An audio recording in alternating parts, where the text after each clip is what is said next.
Education in the New World Order. Everybody agrees there's something wrong with the educational system that we have today. I mean, even mainstream official educationists are worried about it. There's something about it which doesn't seem to be working. And obviously, in the New World Order, there'll be an educational system of some kind. Every society or civilization has one. So one has to think, what kind do we actually want? And we know that the present kind needs replacing in some way. So what kind do we actually want? And what, if we take a walk through it, what would it look like, the educational system in the New World Order?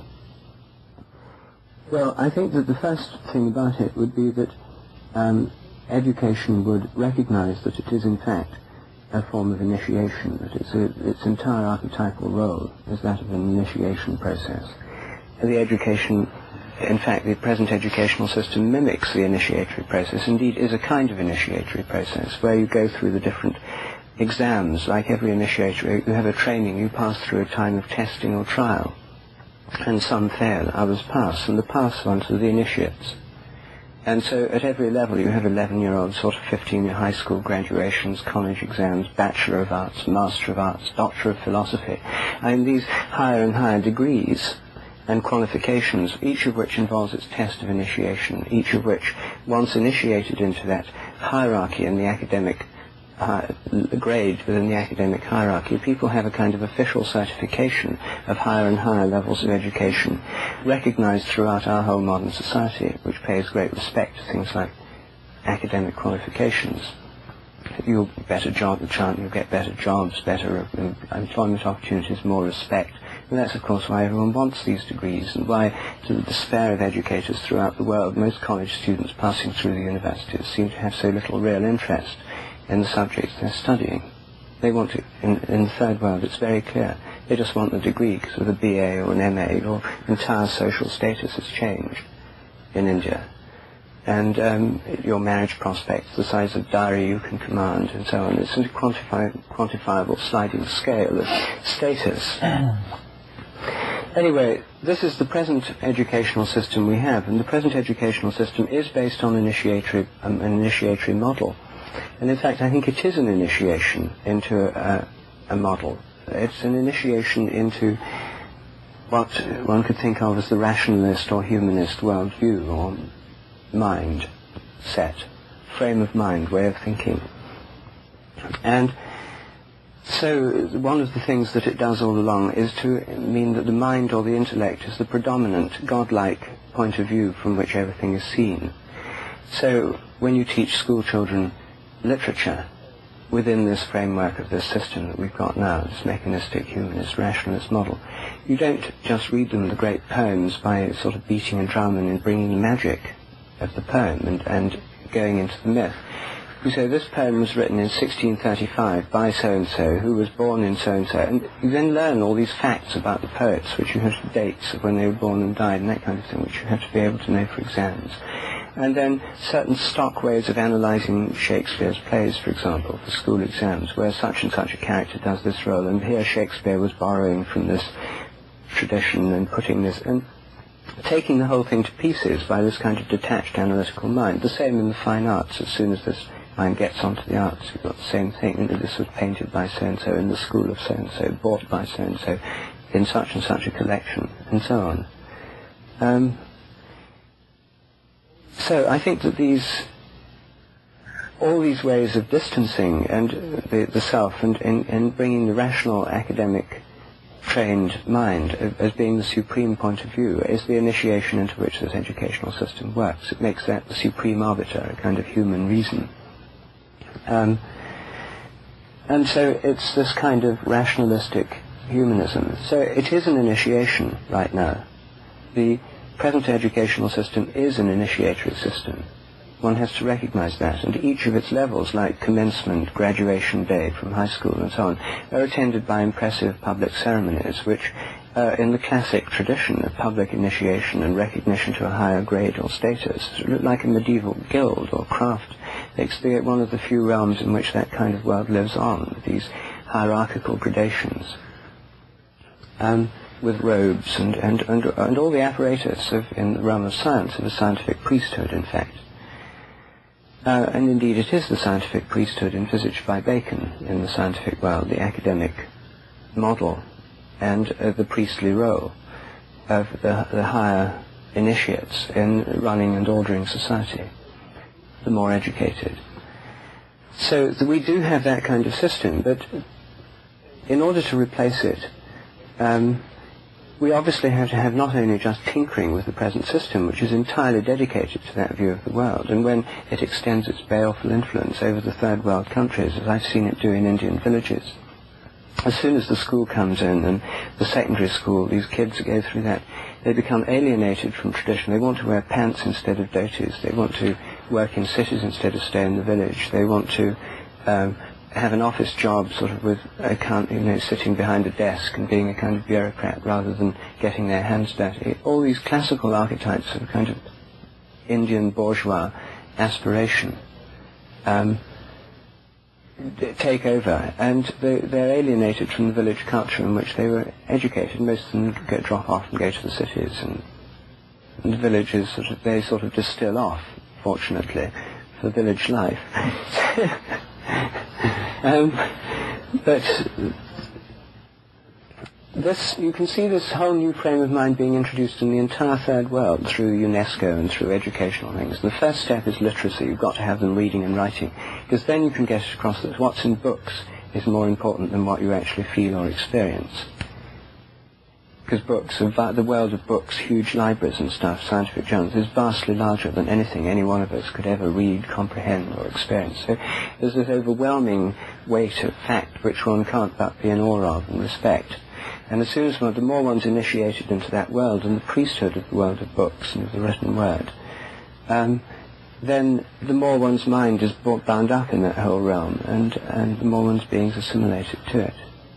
And the less the realm of ordinary experience counts for anything. In fact, it still counts, but it counts behind the diaphragm that separates from the educated public persona from the private domestic or romantic solitude or hiking in the wilderness weekend persona or holiday in Bali persona. These other wilder, freer aspects of the personality are relegated to free time, not in the educated part. So the alternative educational model would still be based on initiations, but it would be based on going with the grain of initiation, which is throughout the world what most people want to be initiated into a lot of things. And they realize that being initiated into them means taking on a new social role, a new social pattern. And usually these roles are in some sense sacralized, guilds of craftsmen, etc., with their patron saints. And Indian castes, each with their own traditions, the potter caste, the weaver caste, and so on, with traditions and skills which are passed on with them. And the children with them want to be initiated into being a potter or a weaver, if you're in that. There's a respect and accord given to the initiates, which the young aspire to. And you get exactly the same thing in our own society with driving. I mean, most adult people don't want to be the kind of people who either can't drive or haven't qualified for a driving license. And they have to go through a learning period, and they have to pass the test. And once they've passed it, they join the club of qualified drivers. Most kids actually want to be initiated into that. There's a real power, a kind of magnetic pull about being along. There's a glamour to it which they want. And a whole new freedom and a true initiation takes place.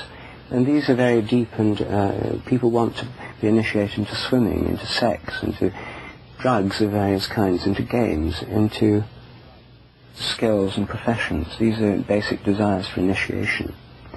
So the model of education would be this initiation-based education, of which the present educational system has many of the elements, but in a kind of parody version, because these tests only operate in the written mode, they only operate in the language mode. All examinations are all sitting at a desk with a pen and writing, but they entirely work through this written mode, and they're initiations into the written world, as it were. So there are other kinds of initiations, and if you think about it, a lot of the present educational system could be transformed by recognizing its initiatory quality. Like medical students, to become doctors have to dissect a complete human corpse. This is an absolute requirement. And every medical student, when they first come into the dissecting room, undergoes an instinctive, deep-down revulsion from this room full of partially dismembered corpses, something against which all societies have had taboos, the respect for the corpse and that sort of thing, the power of a corpse. And to overcome all these traditional taboos, they have to adopt a highly detached and usually jocular attitude, with dissecting rooms full of people playing hockey with, as they did in the Cambridge ones, with severed legs, using testicles as the hockey balls, this kind of thing. Typical medical student hijinks in the dissecting room, where this kind of jocularity is forced as a response. Say, instead of that, to become a doctor you have to dissect a dead human body. And to do that, you have to have a meditation on death first. You maybe have to, like in a Tibetan meditation, spend a night in a graveyard. And, really confront what one's doing, the initiatory quality of being in it, confronting death in some kind of way. This is a solemn moment. And in most other trades, professions, skills, etc., there would be this initiatory way of doing it, which exists to some extent in voluntary organizations and clubs and hobbyists of every kind, who want to have their people pursue things because they're really interested. There'd also be adolescent initiation rites somewhere in this. We mentioned that at Hollyhock, Jill and I were talking about vision camps, summer camps, where kids go, and where there's a truly initiatory program now, involving a vision quest, for example, at least 24 hours away, alone in the wilderness. These camps already exist in northern Vancouver Island in the summer, mostly for Indian youths. And so there'd be this initiatory quality introduced throughout the educational system, and computer modeling, for example, would be a very important part of the initiatory thing into mathematics, which would be an initiation into the mathematical landscape, which is the hidden mystery of mathematics, into which most students of it never get an inkling. They don't even know it's there, because mathematicians don't talk about it. They pretend that it's this rational system of numbers and symbols. But actually, the really good ones have these vivid visual imaginations, which is where it all happens, where the magic goes on. Well, now, one of your great points is this can now be rendered visible through computer models. You can enter into it, as you can through fractal programs and that kind of thing, and actually explore the mathematical landscape in the privacy of your home from moderately priced diskette available from Ariel Press. And so this obviously is part of it too. So, and also within each branch of learning, there would be, through ceremony, you'd learn about how to mend cars, you'd learn from plumbers about the elements of plumbing, you'd learn useful things in schools, and to be initiated by members of recognized trades or professions, like a plumber would teach you plumbing, a real plumber, who's really part of the kind of plumbers union, the really initiated plumber world. And so you'd see that you'd have an entry into these different worlds through these initiations, which could take place within the framework of ordinary schools. And through acknowledging the tradition, which is in each of these cases a way of life, a whole cultural tradition, not just a piece of book learning or things written on paper, you'd come into the larger group dynamics, the social psyche, the education would be integrated into the larger emotional and intuitive and social bonding aspects of one's life.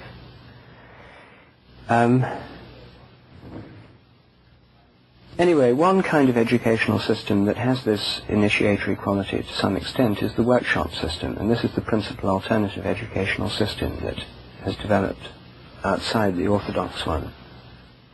And it's obviously the best model for actually replacing the present one, a vast extension of the workshop system of education, because workshop-type education involves people interacting as a group, and it's impossible to forget the group dynamics.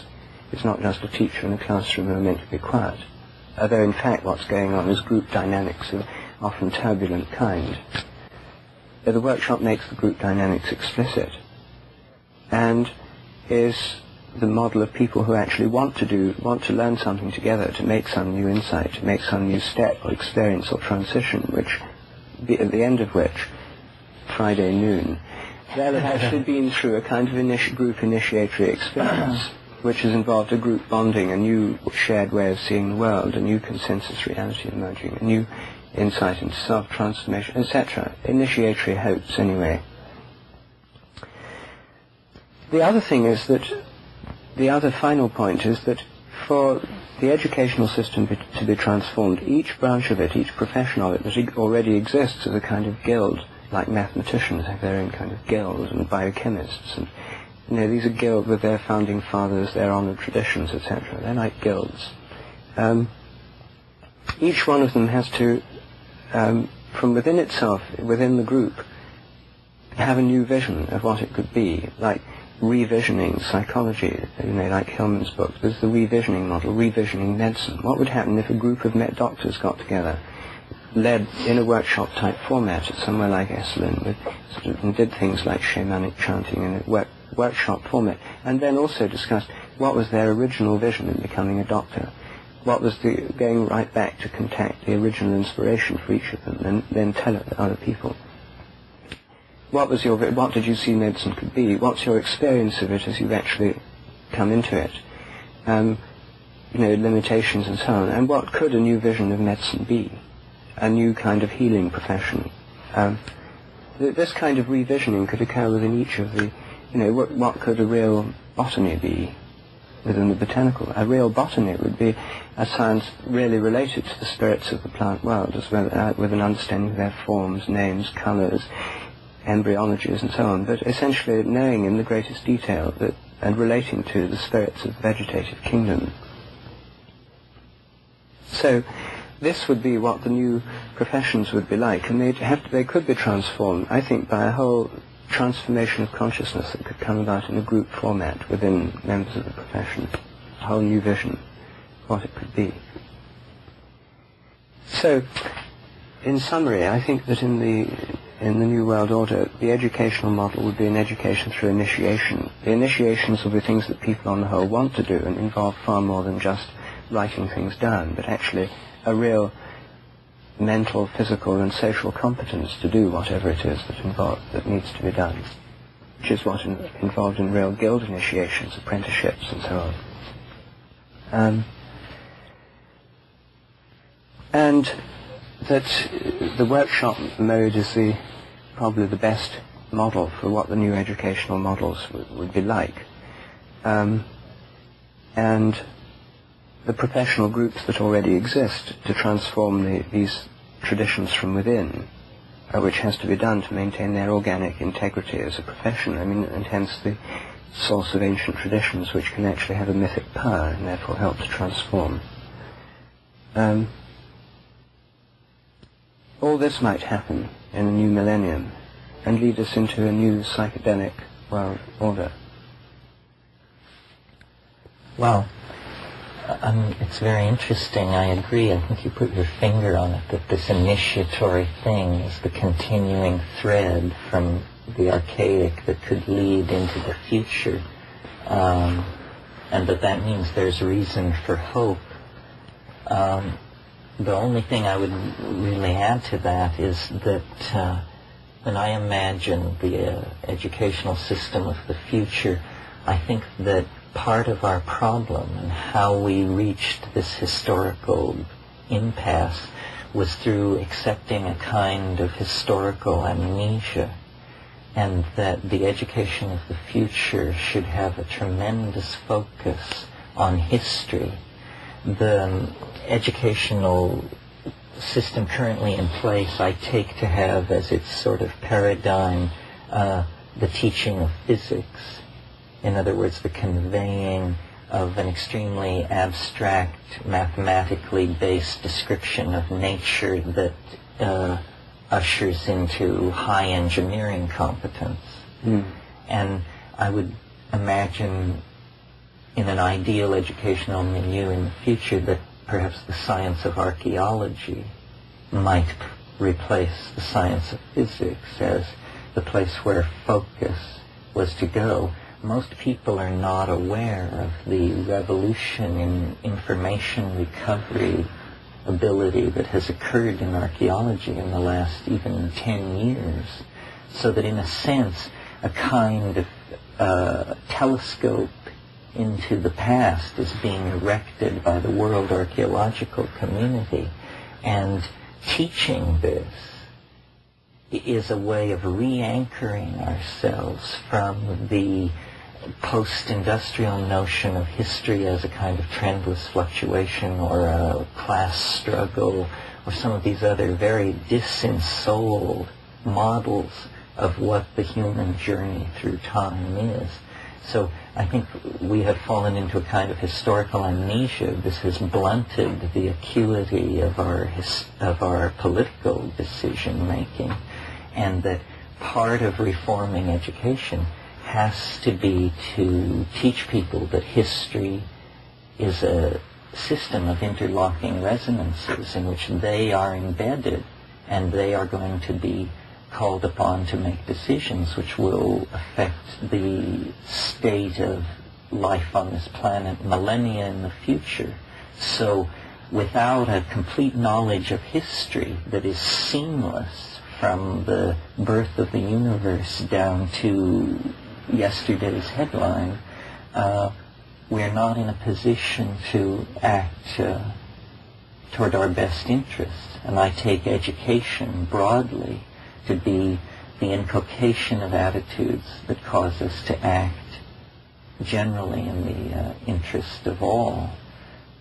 That's about it. I think your other very strong point is the power of the feudal guild model, and that goes hand in hand with the McLuhanist expectation of what he called an electronic feudalizing of society, that this hierarchy of academic talent that has been built up is in fact a sham, a thing of squeaking gears and creaking pulleys that is left over from another age, and that we should just understand that education is a kind of value-neutral medium, and that whether you learn the Tao of waste disposal or the Tao of 16th century Spanish literature, you are essentially tilling the same field, and that people have lost the sense of the howness of their professionalism, and the educational system has been contaminated by concepts of class struggle, class difference, this sort of thing. Ralph, what's your take on that? Well, I like these revisions, as far as they go. I think the initiation mode is a good one, in that it has a traditional track record, successful track record. It engages the motivation of children to try to proceed from the green belt to the brown belt and so on. And it also is, as you correctly pointed out, Rupert, is the system that we have in today's educational factory. So I think that this is excellent as far as it goes, and I like the workshop mode, and I think I agree, Terence, it would be valuable to infuse the curriculum with new dimensions of history, archaeology, and the revision of the past. And the revision of the past must be re-revised annually. And this mode would make that possible, because I presume in the workshop model you have in mind asking a different plumber every year, asking a different archaeologist. It would not be a professor with tenure. Oh no, the ones that are actually professional plumbers that would come in here. Yes, but still I think that this somehow doesn't go far enough. I feel uneasy in that maybe the main problems in the current system haven't really been engaged yet. And the trouble is we don't know exactly what they are. And no, I think this view is kind of focusing on higher education, and maybe that's good, because lower education will always be on the way to higher education, and when higher education is transformed, it will somehow change the whole system. And myself, I took a shortcut in school and left in the 9th grade and never returned. And then I entered early in university, and I'm now starting my 40th year, so I can not really suggest a revision of the elementary school system. Well, the inculcation of feminism and feminine values, or some kind of way of feminizing the whole system in those early grades, Yes, that's well, probably the most important infusing the current system with a new spirit, I think somehow won't do it. And among the rash of books criticizing the higher educational system this year, there's one, Page Smith's The Death of the Spirit, which he's a historian, America's premier historian, and he spent half his book complaining about the current system and the other half discussing how it got that way. And I was pleased to discover that the higher educational system of Europe and America is not getting worse and worse. It was always this bad. We can take fault even if we go to the first one, which is when Ptolemy gave this huge endowment to the Alexandrian Museum. Here we had professors with lifetime tenure, and his responsibility was to give one lecture per week or to contribute a poem or amusement for public display. Sounds like a good contrast. So Page Smith takes issue, first of all, with the tenure system. Now, I like the tenure system. I would be out on my ear years ago if I didn't have this very, very strong job security. But somehow it's part of the problem, I think. And you have to ask, in your vision of the new educational system in the new world order, where the workshops, who is organizing this? Where is the Department of Administration, the administration building? Who's deciding which workshops will be offered, which plumber will be, and so on? Will there be new emphasis on feminist revision of history? Will there be new results from archaeology or not? Somebody, after all, is deciding, whether it's the PTA or whatever. How many people are going to school? All, a few, those who wish?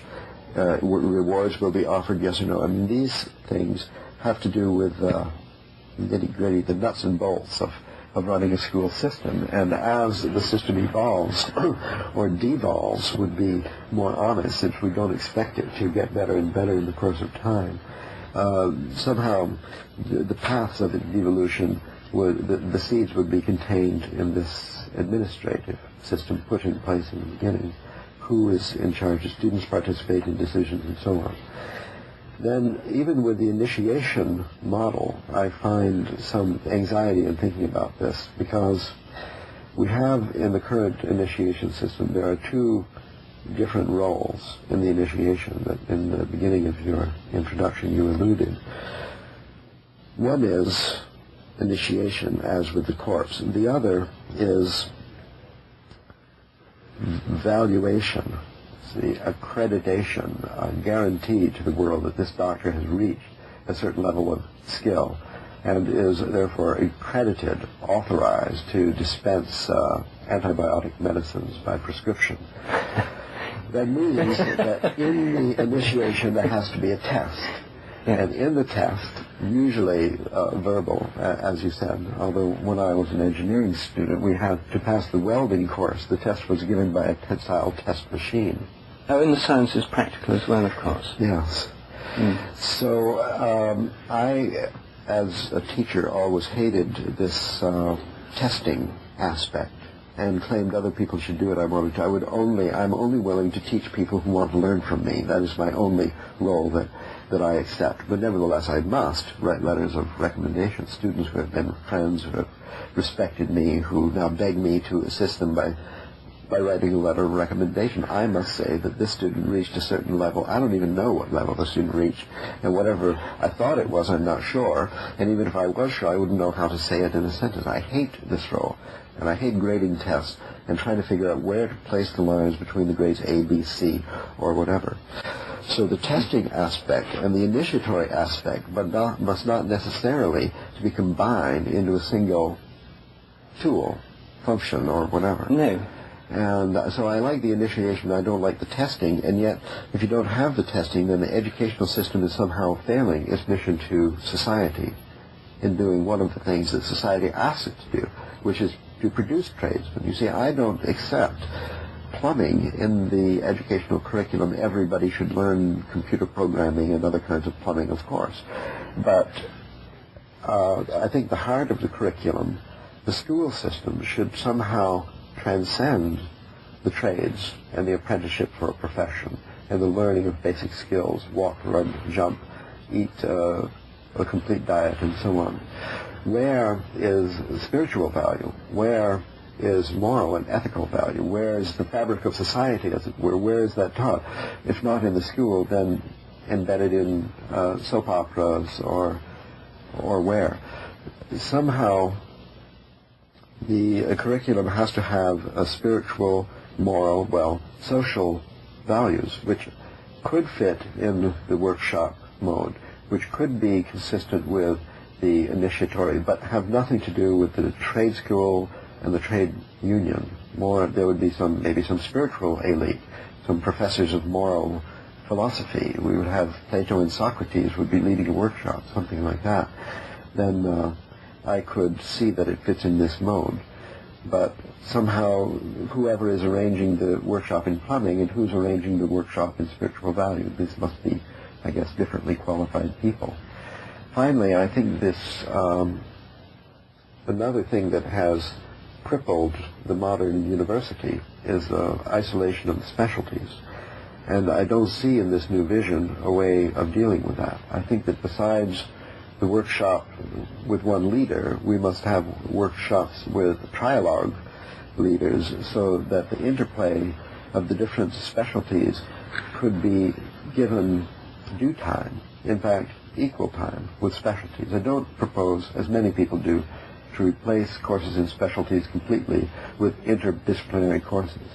I think it's kind of a partnership, Mother Earth, Father Sky, that there will be specialties and equal time for syncretists to put it together and obtain some meaning from 3 or 4 specialties, and to free associate on all of this, relating whatever is the subject matter of a workshop, of the entire educational experience, to the progress, the future of society, and the evolutionary challenges presented to each generation. Now, these are just some other problems I think not addressed by your suggestions so far, and that somehow these have to be not addressed individually, but taken into account somehow in the overall design of educational system for a new world order. It needs the participation of the community in the selection of the curriculum. It needs a certain rigidity that resists evolution that's too fast. It needs the partnership of the special and the general. It needs the relationship to life not only in terms of fixing the faucets, but also in making moral decisions in every day about how to relate to altruism and selfishness and synergy.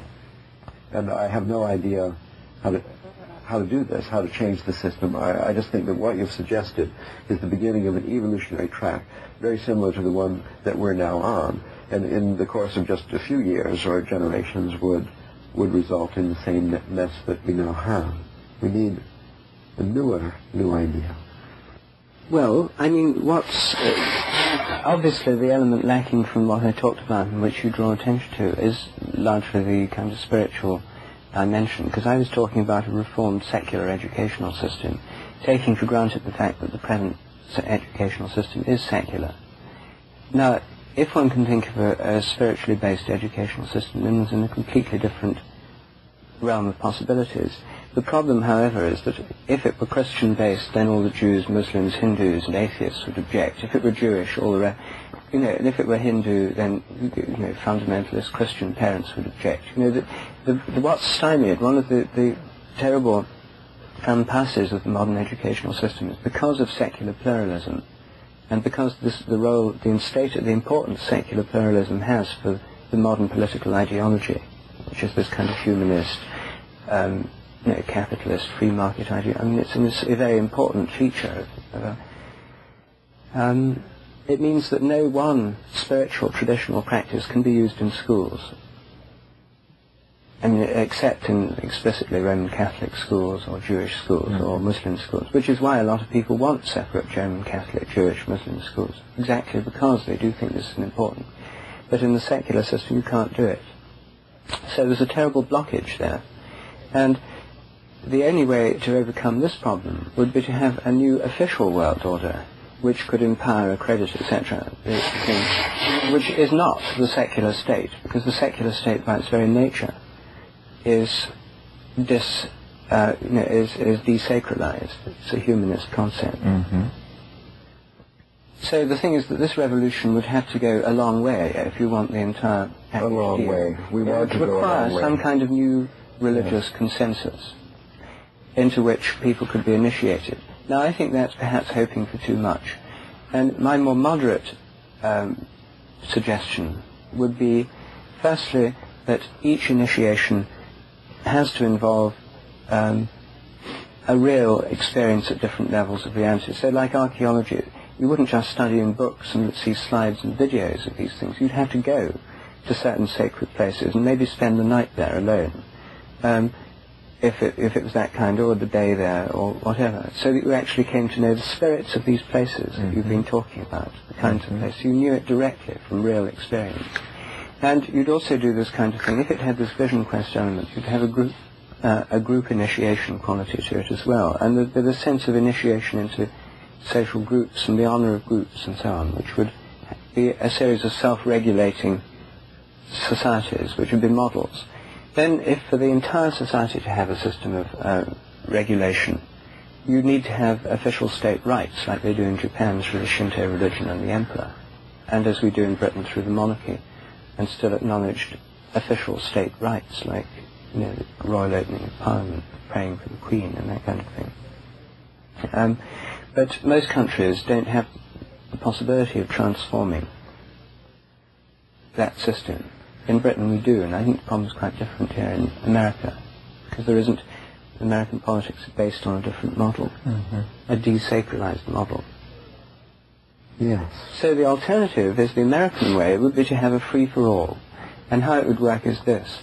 Each student at age 17 would be given a book of 55 workshop vouchers, and they'd be told that to become an initiated adult, they'd have to take 55 workshops over the next 3 years, or maybe 40 workshops, or whatever, and there'd have to be 5 in the kind of group dynamics, social myths, history, understanding our society, and the kind of social ethic as well as direct group experience. Some would be in philosophy, others in natural history and knowing about the natural world, etc. So you'd have some stipulation on the minimum number in each. And then there's a computerized, centralized Esalen, Hollyhock, etc. catalogue. Far many more workshop centres would spring up all over, based on modified summer camps, etc. And or modified schools, existing schools. And you'd have local patterns of workshops, and you'd have also ones to which people travel and stay. And I mean that the student's credential on finishing the use of the 55 vouchers would be the list of workshops that had been completed to the point of initiation. Then it would be, the whole process would be started by some initiatory thing into this pathway. Each workshop would itself have an initiatory pattern. And the whole thing would culminate in some final test, which would be the borderline from the student having passed a test not only involving intellectual skills, but also skills in groups, also some kind of social sense or responsibility, as actually done through groups and workshop learning, making group dynamics conscious and so on. And then there'd be some final test that involved all these, and it would be like one of these, and I think it could probably also involve, like the Eleusinian mysteries, a psychedelic revelation. I think this would be probably the best way to have the graduation thing. You'd have to have the psychedelic initiation thing. Maybe mushrooms would be the best thing. Oh, absolutely. The archaic return, the culmination of the educational process in the archaic mystery, which is where it always ended. Well, besides the fact that you address my complaint about the lack of the sacred with actually an interesting covert plan for the introduction of the New World religion through these religious aspect of the initiations and the visits to the sacred sites. There's also the possibility, since there's no school in this plan, there are workshop centers all over the place, that ordinary courses of religion, ethics, and so on, according to different traditions, would also be offering workshops, and students, according to their choice of ancient tradition, That's could right, take yes. a Neo-Pagan, Neo-Platonic, and Neo-Pythagorean, and Roman so on. Catholic, Methodist, Yes. Islamic, Hindu. There'd be workshops in these in Tibetan Buddhist, led by people in those traditions. If you want to know about Judaism, you don't go to a religious education instructor who tells you about it from a book. You go to do a workshop with a rabbi. Yes. And then the relationship between education and the job market would be imagined then through some classified ads. If a person wanted, must have 3 W courses, 2 E courses, and 1 S, or something like that. Right. And then as these requirements of different industries became known, people seeking a certain profession would see to it that they learned how to read, for example, or how to run a computer. Well, that would be one way it would work, yes, and I think that this educational system probably would fulfill the needs of industry, though I hadn't thought of that, way better than the present one, because it would actually give a much better sense of the industry. They're not interested in taking graduates who just think from books. They complain all the time in Britain about how they don't want university graduates in a lot of British industries. Their heads are too big, and they're too big for their boots, and they don't respect practical experience, so they'd rather take people straight from school. Common pattern. Well, English universities were started by the church, but American universities, as Page Smith points out in his book, were started by tycoons of business. And each successful tycoon had to have among his credentials a university he started with an endowment. So, besides, I think the vision, this is a good one, is becoming for me personally more and more satisfactory and also plausible. I think that some people have suggested, actually, that the public school system be replaced with a voucher system. That's this is an active proposal at the moment. This is a Thatcherite idea, too. The point is, this voucher system is part of the current political orthodoxy, so it's very easy to see how it might be realized in a new form. Yeah, well, that's, I think, a question we have to face is besides the envision of the final product, also some idea as to the path that goes from here, point A, to there, point B. And it's hard to see how to get rid of this entrenched public school system. It would have to be, if we're talking about politics here, there would have to be a plebiscite, where the voters insist on the opportunity to control the school system, and that they want a voucher system. You simply privatize it. And you privatize the education. You have a voucher system valid at any school, the well-known approved list, which is constituted by a new kind of educational board, not the old one.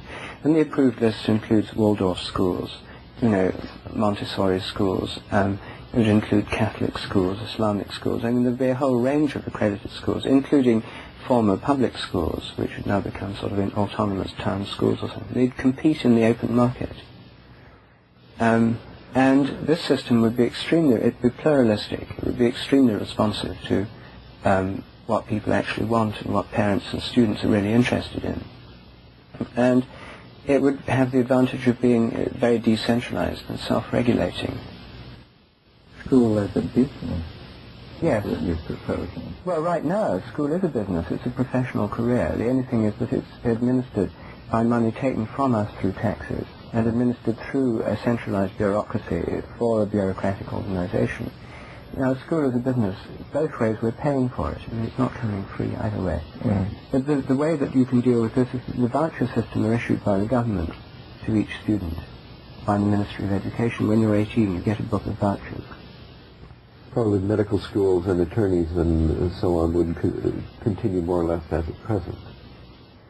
And they would have entrance requirements that somebody in B courses for biology or S courses for science or something like that.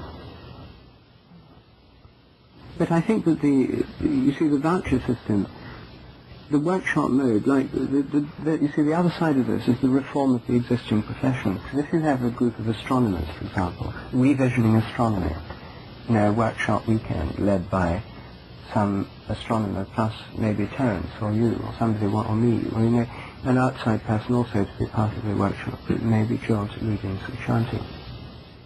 And then you go into what's their original vision of astronomy, what is it that interests them most, what could astronomy be again today?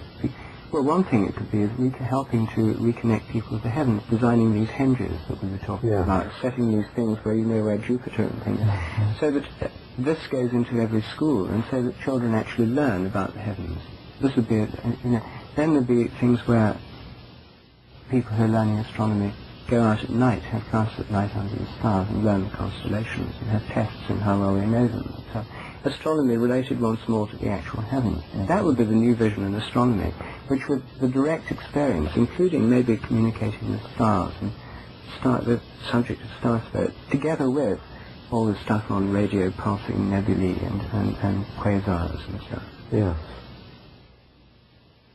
So, and in each science, Gaia, geology, the new geology, would not only involve studying rocks and knowing about them, but studying them in the context of a sense of the life of Gaia, a Gaian geology that would, be in a Gaian perspective, and which would begin and end with rite rituals that connect the geological profession to its patroness, Mother Earth.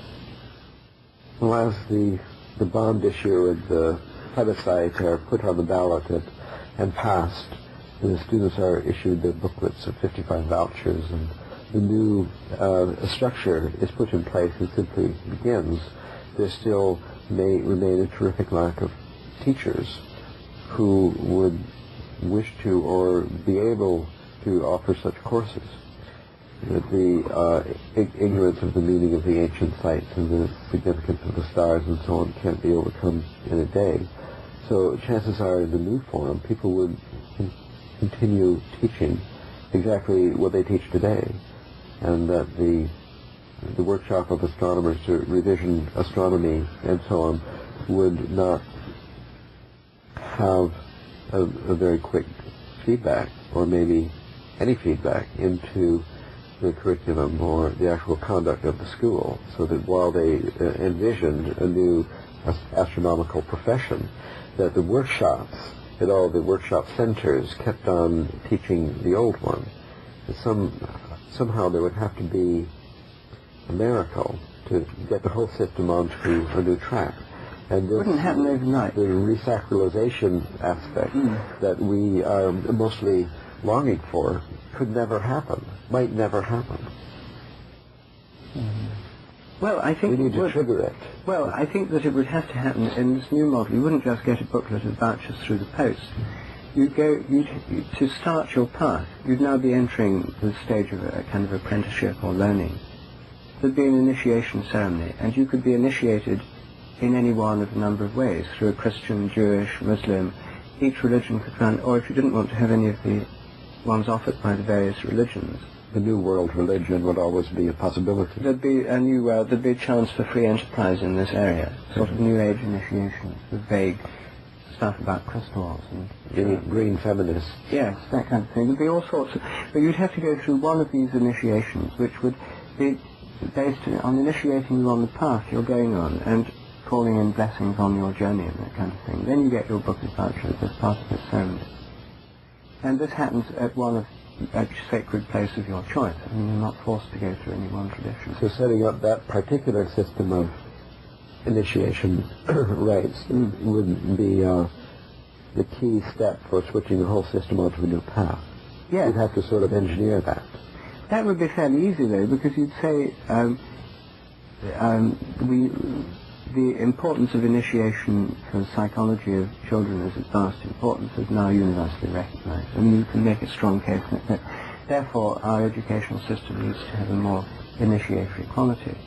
We're talking about the 27 million young Americans who are of the age for this first initiation this coming fall, and how exactly are we going to accommodate this number of people in a new system with the production of 3,000 to 5,000 new teachers? But I'm not thinking, you're thinking about a model of overnight change of the entire American system.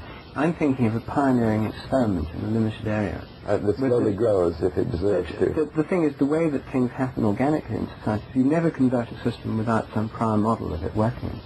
I mean, whenever you try and get any money, persuade anyone, if you can say, look, this is, I've got it going, here it is, you can come and see it. You know, it's vastly more persuasive. I mean, shorthand does a lot better by being able to say, look, here are the plants, this is the botanic garden, that's it. Yeah. Rather than with a bit of paper saying there's this project and, you know, I think they're all Something concrete. Yes. And so if the workshop system is already up and running as a concrete alternative to the present education, that's its great advantage. It exists. Yeah. It exists in a pluralistic free market form, which is self-sustaining so far without state subsidy. Yeah. That people do because they want to do them.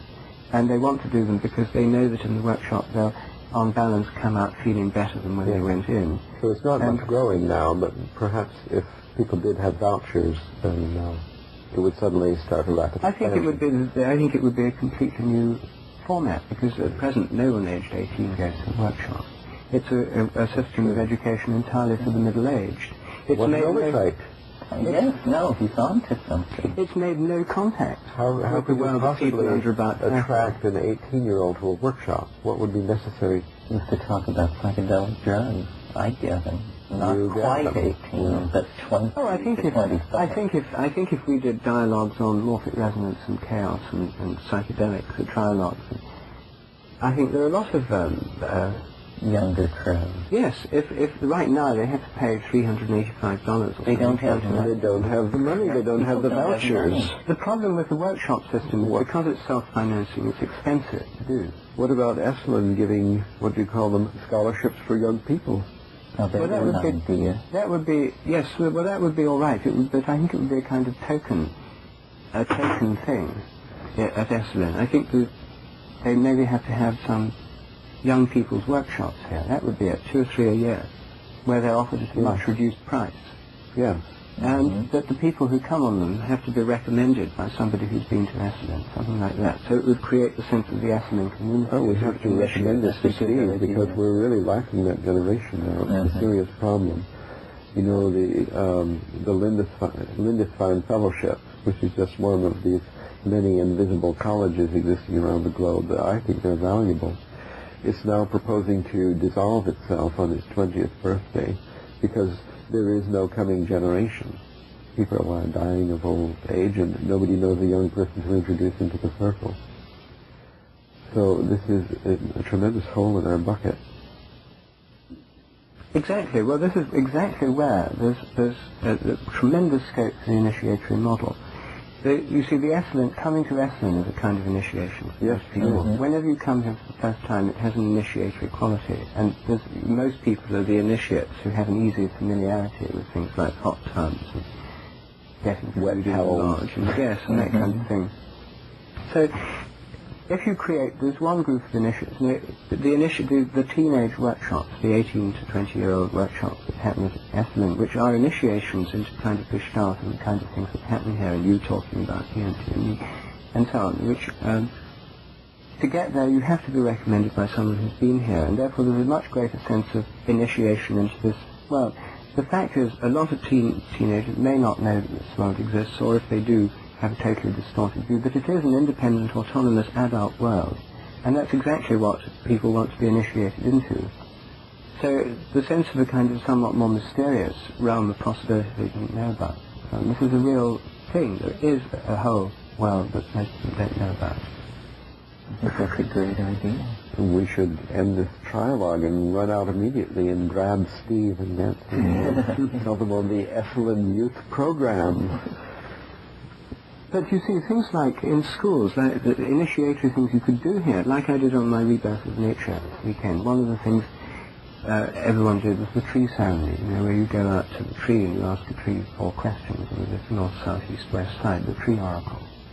Yeah. Well, Jill does this in her workshops, and I found that within 3 hours of talking about, in this kind of context, you know, the reasons for thinking the old worldview is inadequate, the problems of the mechanistic worldview, its temporary nature in relation to resurgent animism, the rising tide of new attitudes, etc., the temporary nature of the mechanistic predominance, and so on, then, you know, everybody is happy to go and hold a tree and ask it questions and sit down back. This tree oracle is very effective, it really works. Now that can be done and is being done with kids, because the Ojai Foundation has now started workshops for school teachers to teach them about the kinds of things you can do, chants, fire circles, vision quests, tree ceremonies. And they're now doing this with various schools, and including bringing them onto the land and doing ceremonies with them there. Some whole 15 schools now involved. So they've actually already got something going along these lines. And so you see this initiatory quality, so that if you're doing botany, then you learn about tree oracles. That's part of it. You have at the beginning of your course a tree oracle quest at the beginning of each term. And you have vision quests of various kinds built through the system. So I think that the Esalen and places which could be centres for these quests, these initiatory journeys, could fulfill an immediately, and I think the age range they should be doing the initiation is not the key one from 12 to 13. I think that's best done through modified summer camps, specially designed. But this could be the initiation into adulthood at 18 or 21. So these 55 workshops, they would begin with adulthood. Is that your idea? That the entire elementary and junior and what we call high school, that all that would remain as it is? Well, I think that the model of trying it out with the initiation at 18 into adulthood, all applicants must be 18 or over.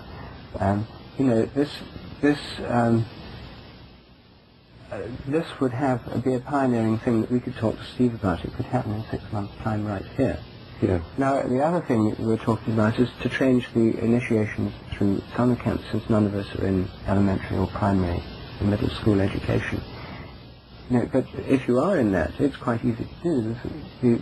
The people who we were studying, Master Andreas, their sons at a very open school, and I said, why not he did the tree ceremony here, he really liked it. Why not? She used to teach that. Why not do it there in school? They do a vision quest of these, tree ceremony. They'll do it. So the 55 vouchers and the workshops, how long are they? Are these weekend workshops, week-long workshop, or 5 week-long mini courses, or? Well, I mean, these are all details that one would work out. But obviously there'd need to be a whole new breed of workshop-type leaders. So another thing is that Esalen, Hollyhock, Omega, and so on take on a new role. You'd have workshops for workshop leaders, where you'd actually train people how to do workshops. You'd initiate them into being workshop leaders, and where better to initiate them than in a workshop here. So you'd have these, and then instead of these so many thousand people come to Esalen, if a few hundred of those that came to Esalen every year were initiated as being workshop leaders, and they were each doing workshops, this system could very rapidly propagate. Yeah, very rapidly. In a self-initiating, self-propagating mode. And there'd have to be some attention given to the initiatory structure of each type of workshop. To start with a dedication or an acknowledgement of the spirit of the place and the powers that in the light of which the workshop's being done. If it's being done in the light of a spirit or of reason or of emotion or of holism or integration or whatever. I mean, what's the guiding principle?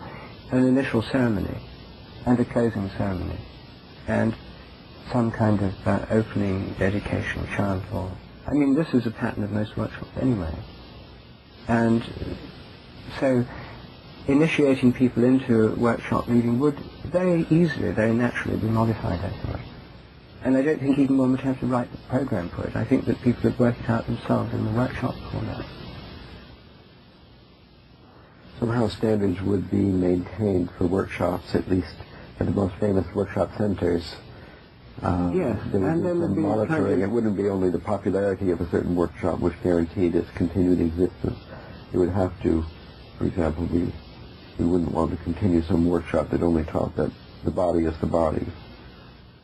Well, presumably the feedback, the automatic free market feedback mechanisms would regulate this, because if somebody... No, because corruption is a known mechanism for the downward spiral of society. And that worse and worse workshops become more and more popular because they give the valuation, the value, the accreditation, the coupon, the initiation, without your actually doing anything other than sitting in the hot bath and repeating 3 times the event is the event, and the body is the body.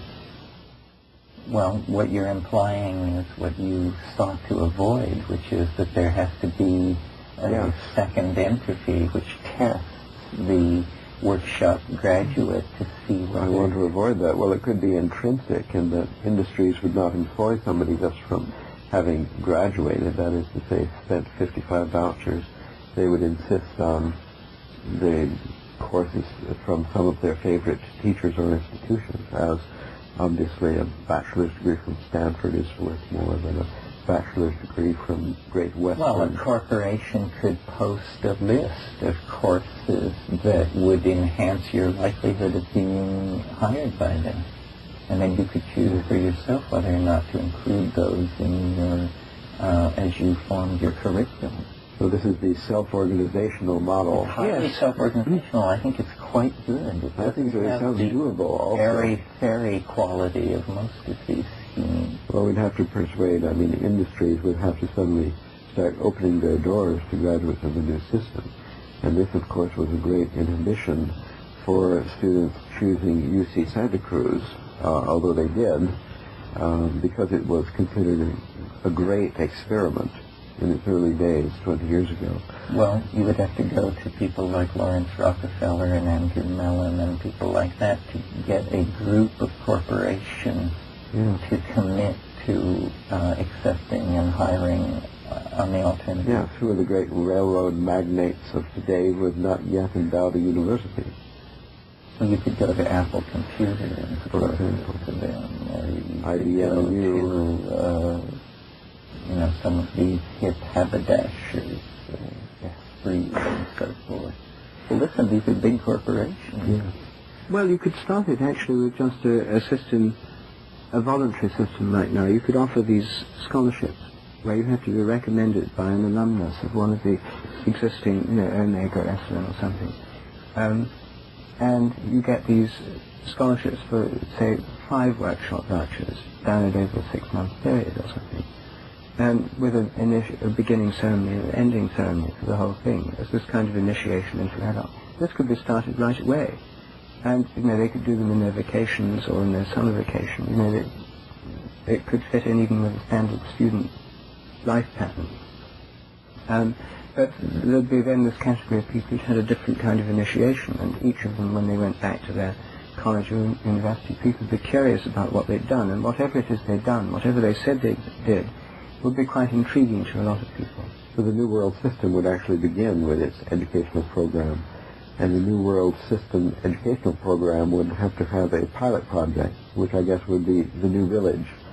The New Village School System. The Hawaiian Islands. And then we would have to seek a way to actually begin this pilot project with, I guess it would take one leader, one workshop leader, one ritualist who would make the arrangements for this first initiation, the class of 92, I guess. And then there would be a few people coming of age, maybe children of people we know or something, who would enthusiastically volunteer to be the first, entrance of the class of 92. And then if successful in design, this attractor would then grow. Where we have to begin, probably it would be here at Esalen, because we're here dreaming this up for some reason. Yes, I think it would be called what would it be called? The personal, the growth, no, something like, there'd have to be some kind of certificate you get from this 5-workshop course, and beginning and end thing through places like Esalen. Initiative education. Initiative education, or initiative educational. Initiate. You'd be an initiative initiate, and an II for short. And this, when you're applying for a job with the New York Times or with, a bank or something like that, you'd have your degrees, and you'd say, I'm also initiative initiate. And they'd get to know that people who'd done this kind of thing, if indeed it did do them any good, were much cooler, much better, much more together, much more aware of group dynamics, sort of like more Kelly girls. And so this would then become something that would be highly attractive to a lot of employers. It would be detractive to others of the more conventional kind, but the kind of people who've been through this course wouldn't want those jobs anyway. maybe possibly. All the corporate people who pass through a place like Esalen would feel a subtle pressure to convert their hiring practices to recognize. And to send their children. And to send want their children and to share. hire these kinds of people into their organization. And with the feeling of a real kind of group, or because there is this initiatory quality, a feeling far actually more effective than the usual bonds from college alumnus graduation festivals. I mean, it's much more true. Some colleges could be persuaded to offer transfer credit for a set of 5 workshops in this program. Yes. So 5 workshops would count as one course. It adds up about right. And it'd be like an extension course, or transfer of credit from a course taken in another university. That's right, and that would mean that students from the more from the more liberal-minded, experimental liberal arts colleges, that kind of thing, could give students these vouchers, and they could actually have the freedom of of course, for 5 weeks of the summer, yes, they could take workshops in 5 different workshop centers or just one, Esalen, and get a college credit for it. Yes. I think you should be made Minister of Education. Of the New World Order. The New World Order. The NWO. Yes, well, it's a devious way of achieving the resacralization of the world, assuming always, of course, that corruption doesn't somehow annihilate the system as soon as it started. But I think centering it in a place like this, which has inertia, a track record, a good habit, as it were, would give a good chance for success. I think so. I think if I had the chance of spending a weekend hanging around with my pimply teenage friends at home, or coming to Esalen and doing something that was a threshold of an entirely new world. Meeting some pimply teenagers from far away. Right.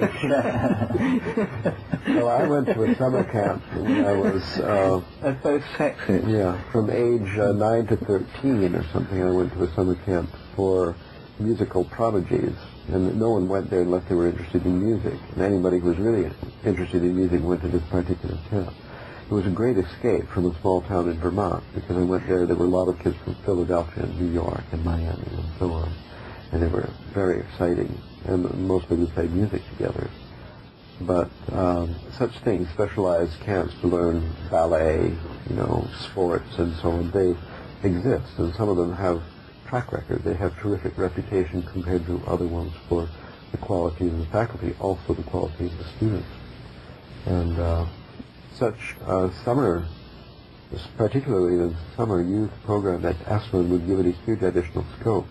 And training workshop leaders would give them a bigger choice of workshop leaders in the future, so then they would be creating expansion of their own systems, as they don't do now. They have to depend on serendipity to find new workshop leaders. And as the popularity of workshop-type education grew in schools, as people in 16, 17, 18 got into an age group where some of their friends had been on workshops and had come back, obviously changed in some way, and talking about this being a kind of secret to which they were not yet privy, the only way they could have this experience was to go on one of these workshops and be part of such a group. They'd really want to do it, and a huge new market would open up in the sort of high school age. Yes. Group. We have to get this tape to Steve immediately. With our bill. Well, they may not want to expand Esalen, but if Esalen wanted to expand as a business and take on a whole they're very national interested dimension in all these strategies, and because it's a revolutionary educational concept, it's not simply a strategy for expanding revenue. It's actually a seminal kind of thing. If it took hold, and it seems very sound, because the old method is breaking down. I mean, there is either some substitute off in the future, or we're just looking at a generation in anarchy, largely, in American education. Well, this does seem immediately feasible. This really could swing into action next year, next summer. And it could attract capital, endowments from people who see the value of extending our successful adult educational system downward. But nobody seems to have thought of this. There aren't any summer camps along these lines. There are traditional summer camps which are excellent for everything, for tennis, for organists, and so on, but not for the New World Order. But that most of what goes on here could be extended down. I mean, shamanic rattling, chants before sessions in groups, vision quest, shamanic type, all this stuff is instantly adaptable. In fact, only, chanting, chilled out. So the Ojai Foundation has apparently had a similar fantasy as they declared 2 or 3 years ago that they were going into general education. I think that this is something that they're doing, and I heard about this when we were at Hollyhock, but I'd never seen it in action. Somebody talked about it. John Bloomfield talked about it.